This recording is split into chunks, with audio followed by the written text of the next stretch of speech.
भारत में mobile phone और internet users की संख्या लगातार बढ़ती जा रही है।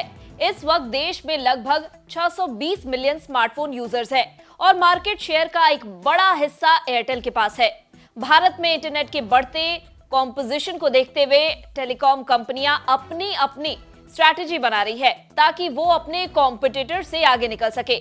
ऐसे में भारतीय एयरटेल एक बड़े प्लान की योजना बना रहा है जो यूजर्स के लिए भारी पड़ सकता है। क्या है एयरटेल का प्लान, जानेंगे इस वीडियो में। नमस्कार, मैं हूं डॉक्टर तन्वी सिन्हा और आप देख रहे हैं बिज़ तक। टेलीकॉम कंपनी भारतीय एयरटेल अपने डेटा प्लान की दरों को लेकर ग्राहकों को बड़ा झटका देने की तैयारी में है। भारतीय एयरटेल के मैनेजिंग डायरेक्टर गोपाल विठल का मानना है कि टेलीकॉम इंडस्ट्री का प्राइसिंग स्ट्रक्चर चेंज होना चाहिए। ज्यादा डेटा इस्तेमाल करने के लिए यूजर्स को अधिक पैसे चुकाने चाहिए। हालांकि भारत में प्रति जीबी के आधार पर डेटा पैक की दरें दुनिया में सबसे कम होने के कारण वैल्यूएशन निर्धारण एक चुनौती बना हुआ है। खास बात यह है कि एयरटेल प्राइसिंग को लेकर आज जो बात की जा रही है वैसा ही कुछ दिन पहले टेलीकॉम सेक्टर की भारत की तीसरी सबसे बड़ी कंपनी वोडाफोन आइडिया ने भी कहा था। बता दें, देश की दूसरी सबसे बड़ी टेलीकॉम कंपनी भारतीय एयरटेल ने हाल ही में चौथी तिमाही के नतीजे जारी किए हैं। एयरटेल ने वित्त वर्ष 2024 की चौथी तिमाही में नेट प्रॉफिट में साल दर साल लगभग 50% की छलांग लगाई है। एयरटेल ने पिछले साल अक्टूबर में 5G सेवा शुरू की थी। कंपनी ने क्वार्टर 4 फाइनेंशियल ईयर 2023 में 3006 करोड़ रुपए का नेट प्रॉफिट कमाया, जबकि एक साल पहले की अवधि में ये 2008 करोड़ रुपए था।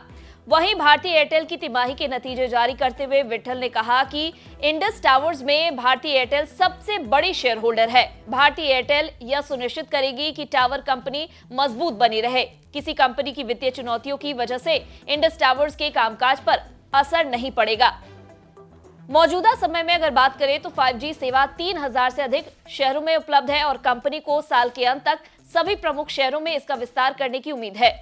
हालांकि भारतीय एयरटेल के एमडी ने कहा है कि वह रिलायंस जियो की तरह ताबड़तोड़ 5G साइट जोड़ने के मूड में नहीं है। विठल ने कहा कि नॉन स्टैंडअलोन नेटवर्क आर्किटेक्चर से 5G का बेहतर कवरेज मिलता है।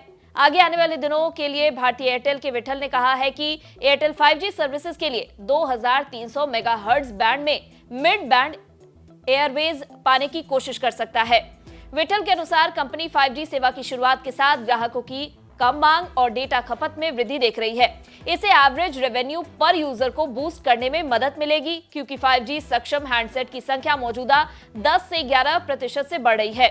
बता दें, भारत में डेटा पैक के लिए दुनिया में प्रति जीबी आधार पर सबसे कम दरें हैं। वहीं per capita mobile data consumption सबसे ज्यादा है।